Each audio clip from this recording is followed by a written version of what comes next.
Assalamualaikum warahmatullahi wabarakatuh. Waalaikumsalam warahmatullahi wabarakatuh. Yang sama-sama kita hormati Kepala SDN 23 Tanjung Bali, seterusnya Ibu-Ibu Majelis Guru SDN 23 Tanjung Bali. Puji beserta syukur tak lupa pula kita panjatkan kehadirat Allah Subhanahu wa Ta'ala, yang mana berkat rahmat dan limpahan beliaulah kita dapat berkumpul ke sekolah ini dengan sehat. Kemudian salawat beriring salam tak lupa pula kita panjatkan kehadirat kepada Nabi besar kita Nabi Muhammad SAW. Allahumma sholli ala sayyidina Muhammad, yang mana berkat perjuangan beliau kita dapat menuntun kita dari zaman kebodohan sampai zaman yang penuh ilmu pengetahuan seperti saat sekarang yang kita rasakan.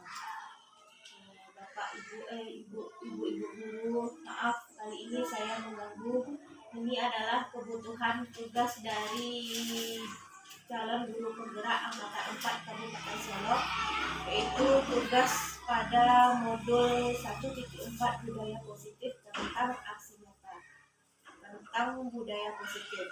Nah, kali ini Bapak ibu guru, seperti yang pernah dulu saya jelaskan bahwa pendidikan kita yang sekarang ini kembali lagi kepada zaman seperti dahulu kala, yaitu di mana Bapak Menteri Pendidikan kita yang pertama, Bapak Ki Hajar Dewantara, beliau mengajarkan ada semboyannya ibu-ibu Ingarso Suntoyodo Inmadia Mawinkarsa Putri Handayani, di mana pendidikan yaitu mengacu kepada siswa atau berpusat kepada siswa. Pendidikan yang baik adalah pendidikan guru yang menghamba kepada murid. Menghamba kepada murid maksudnya di sini adalah bahwasanya pendidikan itu tidak perlu memaksa. Artinya kalau dulu Bapak Ibu kita mendengar ada istilah anak-anak itu bagaikan kertas kosong yang harus kita isi dan kita beri warna. Tapi sebenarnya itu bukan itu yang dituntut dalam pendidikan Ki Hajar Dewantara ini. Anak-anak itu sudah memiliki garis-garis yang kita sebagai guru hanya menebalkan dan memberi warna. Jadi artinya di sini murid-murid kita yang berbeda ini mereka sudah memiliki pengetahuan, skill, kemampuan yang berbeda-beda yang tidak bisa kita paksakan dalam pembelajaran kita. Jadi kita sebagai guru dituntut untuk menuntun siswa satu persatu secara individu agar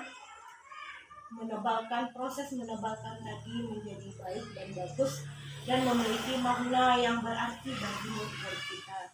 Tentunya di sini di SD 23 ini saya lihat di masing-masing guru sudah memiliki ilmu seperti itu, karena di sini juga murid yang sedikit menjadikan guru-guru membimbing siswa satu persatu. Nah, kemudian untuk budaya positif sekolah ini begitu juga di SDN 23 sudah sangat menerapkan banyak contoh budaya positif sekolah, contohnya bersalaman sebelum masuk kelas, berdoa sebelum belajar, membersihkan sampah-sampah yang berserakan, itu sudah kita lakukan di sini ya ibu-ibu. Nah, kemudian satu lagi dalam kurikulum yang terbaru ini ada kurikulum prototipe, yaitu kurikulum yang mengajarkan kita siswa menjadi profil yang tujuannya untuk menjadikan profil pelajar Pancasila. Apa itu profil pelajar Pancasila? Yaitu perwujudan pelajar Indonesia sebagai pelajar sepanjang hayat yang memiliki kompetensi global dan berperilaku sesuai dengan nilai-nilai Pancasila dengan 6 cermin ciri utama, yaitu beriman, bertakwa kepada Tuhan Yang Maha Esa, dan berakhlak mulia, berkebinekaan global, gotong royong, bernalar kritis. Nah, jadi dalam kurikulum 2013 kita kemarin ibu-ibu itu sudah bagus. Jadi tinggal penggabungan antara IPA dan IPS. Jadi IPA dan IPS pada kelas rendah atau tematik tidak ada di kurikulum 2013, tapi nanti pada kurikulum yang terbaru ini ada. Kemudian untuk budaya positif ini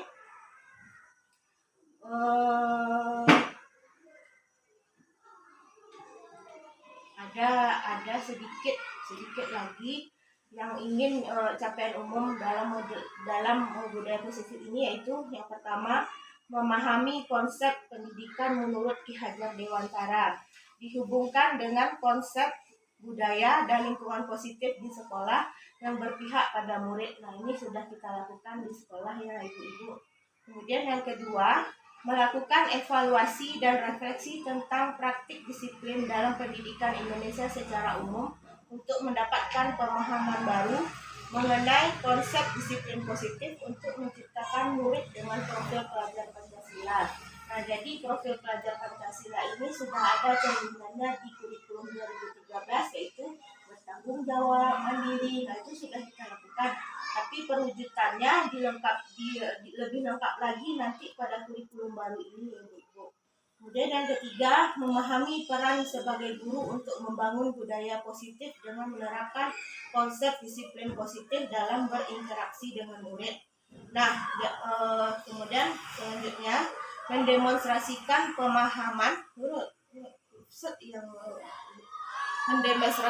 pemahaman mengenai konsep budaya positif. Di dalamnya terdapat konsep perubahan paradigma, stimulus respon, dan teori kontrol, 3 teori motivasi perilaku manusia, motivasi internal, eksternal, keyakinan kelas, hukuman, penghargaan, dan 5 kebutuhan dasar manusia, 5 posisi kontrol guru, dan segitiga restitusi. Selanjutnya, menerapkan strategi disiplin positif dan yang kemerdekaan murid untuk menciptakan ekosistem aman, sekolah aman yang berpihak pada anak. Selanjutnya, menyusun langkah-langkah strategi aksi nyata yang efektif dalam mewujudkan kolaborasi dengan seluruh pemangku kepentingan sekolah agar tercipta budaya positif yang dapat mengembangkan para murid bersikap reflektif dan kritis terhadap budaya di sekolah dan senantiasa mengembangkannya sesuai kebutuhan sosial dan emosional murid. Nah, jadi dalam pendidikan guru penggerak ini, Ibu sangat cocok sekali dengan kurikulum yang baru dipakai, yang akan dilaksanakan dan akan kita jalankan nanti, disesuaikan oleh Bapak Menteri, yaitu budaya positif. Budaya positif artinya di sekolah itu kita harus menetapkan terlebih dahulu budaya positif sekolah, atau intinya sekolah tidak akan maju jika tidak adanya kolaborasi antara ibu dan bapak guru. Jadi di sini kita sudah sangat berkolaborasi dalam mencapai tujuan untuk membuat siswa menjadi siswa yang mencerdaskan siswa. Kemudian budaya positif kita ambil contohnya, perbandingannya dengan hidup tumbuh-tumbuhan seorang petani. Artinya ibu-ibu dalam mendidik, menurut beliau Ki Hajar Dewantara ini, kita sebagai guru sama ibaratnya seperti petani yang jika bibitnya bagus, tetapi kalau perawatannya tidak bagus, maka akan menghasilkan bibit yang buruk. Atau jika sebaliknya, jika bibitnya yang kurang baik tapi memiliki perawatan dan perhatian yang baik yang sering dilaksanakan oleh guru, maka akan menghasilkan bibit yang unggul. Nah, itu perumpamaan guru, perumpamaan seorang petani yang kita sebagai guru wajib membimbing dan menuntun siswa secara perlahan, diberi pupuk, dibasmi ulat-ulatnya atau jamur-jamurnya mengganggu hidup tanaman padi selanjutnya agar siswa tersebut menjadi bibit yang unggul. Nah, ini sebenarnya sudah kita laksanakan di kelas ya ibu-ibu, karena di sini SDN 23 ini memiliki siswa yang sedikit, jadi pembinaan terhadap siswa satu persatu atau seorang per orang. Nah, kemudian perubahan paradigma, stimulus respon lawan teori kontrol. Artinya disiplin dan 3 motivasi perilaku manusia, keyakinan kelas, hukuman, dan penghargaan.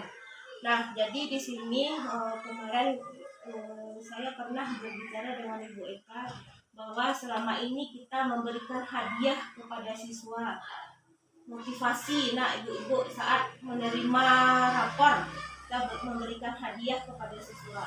Sebenarnya memberikan hadiah itu sama dengan kita memberikan hukuman kepada siswa kita yang lain. Kenapa? Karena dengan memberikan hadiah, mereka yang juara itu mereka bangga, menjadi motivasi dan semangat selama ini bagi kita anak ibu-ibu. Tetapi nanti bagi siswa yang tidak mendapatkannya, nah itu menjadikan hukuman bagi mereka. Saya sudah berusaha, sudah bisa, tapi kenapa saya tidak bisa juga mendapat juara? Nah, itu menjadikan nilai surut atau kemunduran bagi mental siswa tersebut. Nah, jadi dalam perubahan paradigma ini, saat memberikan hadiah, kita ganti lagi tidak memberikan hadiah. Itu contohnya dengan memberikan refleksi, agar nanti saat dalam pemberian juara tidak ada lagi istilah juara. Di Gunung Talang seperti di tempat anak saya sekolah sudah tidak ada lagi ibu-ibu juara, sudah tidak ada lagi pemberian hadiah. Sama SMP-nya pun juga seperti itu, sudah tidak ada lagi pemberian hadiah, sudah tidak ada lagi juara. Tapi saat penerimaan rapor, guru-guru memberikan refleksi kepada siswa, masing-masing siswa. Nah, jadi ibaratnya ketika kita memberikan penghargaan kepada siswa yang hebat tadi mereka menjadikan motivasi dan semangat. Tetapi pada siswa yang kurang tadi mereka akan menjadikan cambuk atau kemunduran dalam diri mereka.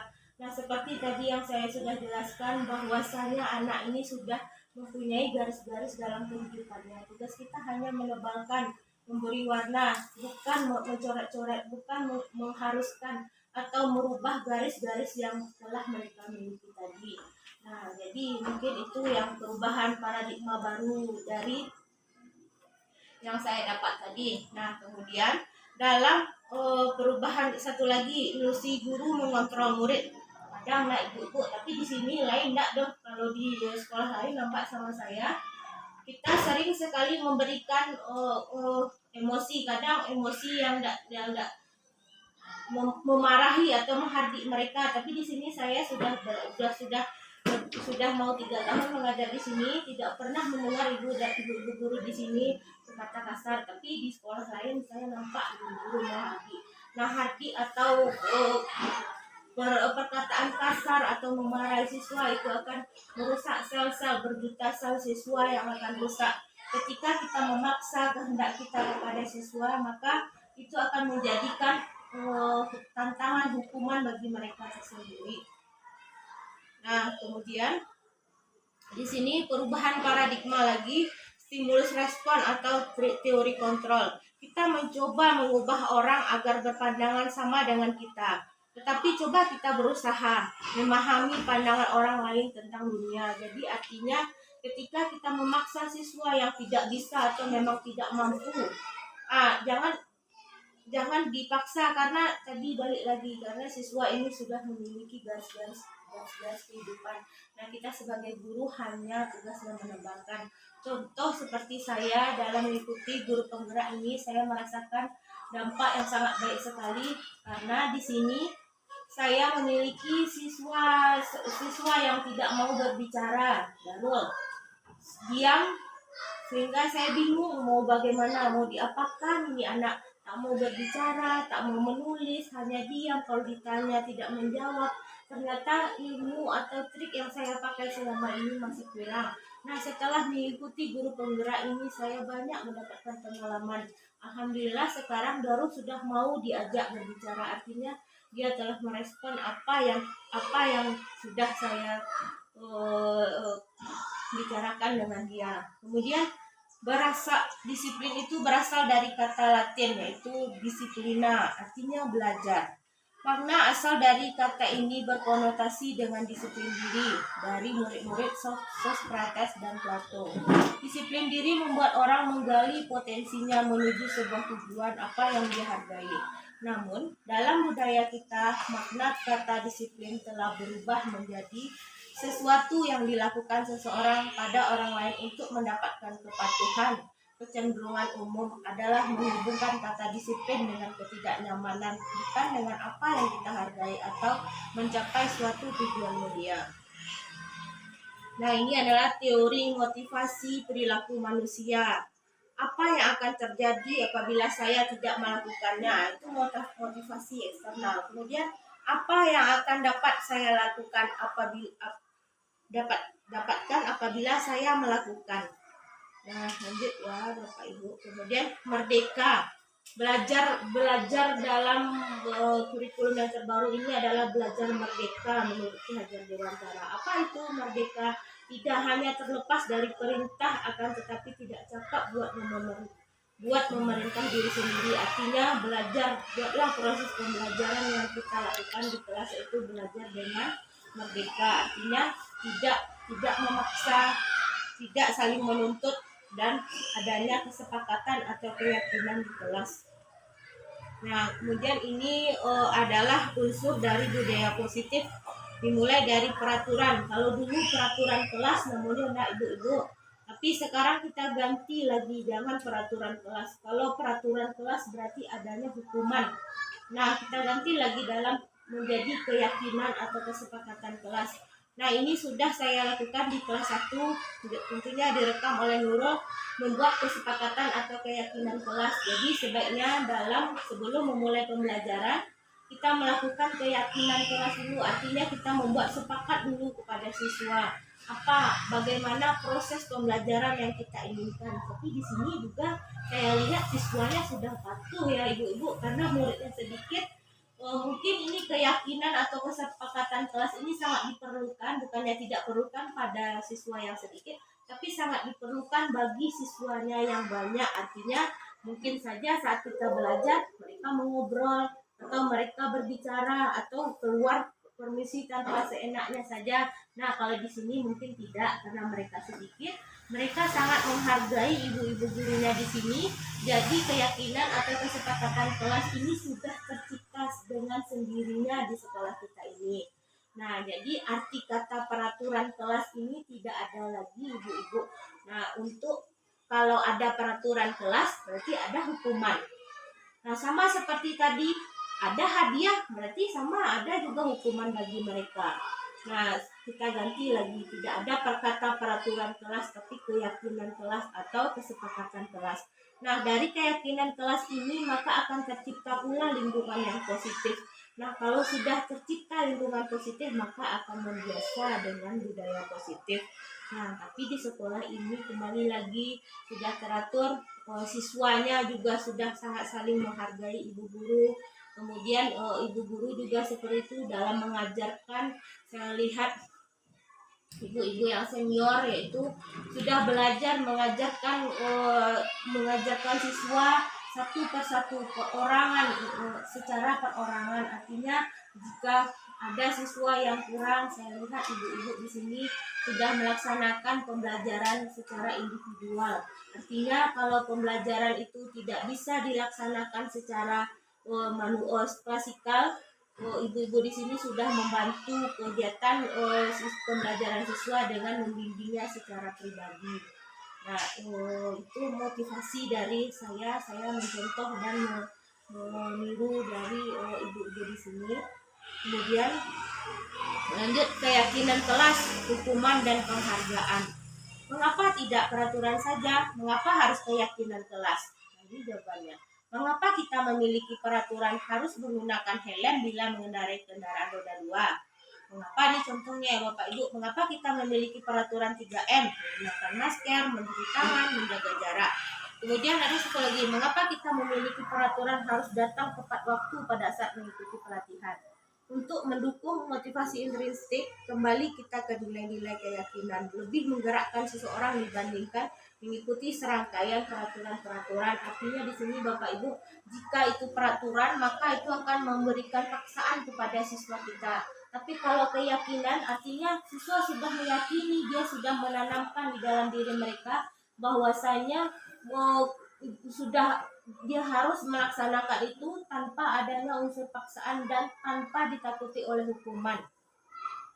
Sekarang kita tidak boleh lagi ya Bapak Ibu dalam memberikan hukuman kepada siswa apalagi kalau kita memukul dan melakukan kekerasan, bisa kena HAM. Ada beberapa orang guru yang kita lihat di media sosial yang dipenjarakan oleh orang tuanya tega karena guru tersebut melaksanakan kekerasan. Padahal dulu hukuman itu di waktu kita kecil malah sangat berguna bagi kita secara pribadi. Kalau gurunya galak, anak takut, sehingga kita berani untuk mau untuk belajar. Sama seperti saya dulu waktu masih SD, masih ingat guru pemarah, tapi karena pemarahnya guru itu kita mau untuk belajar, kita jadi bisa. Nah sekarang tidak lagi Bapak Ibu, karena perubahan sikap siswa kita yang sekarang, kita sudah masuk pada era milenial, yaitu 4.0, di mana siswa-siswa kita sudah kenal dengan gadget, sudah kenal dengan HP, sehingga merubah sikap dan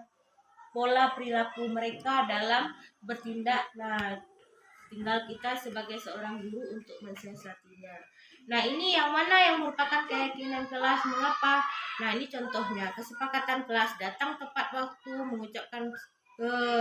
mengucapkan salam, kemudian menjaga kebersihan sekolah, berdoa sebelum dan sesudah kegiatan. Nah, ini adalah contoh sama seperti peraturan kelas lah ibu-ibu, cuman bedanya ini diganti namanya menjadi kesepakatan dan keyakinan kelas.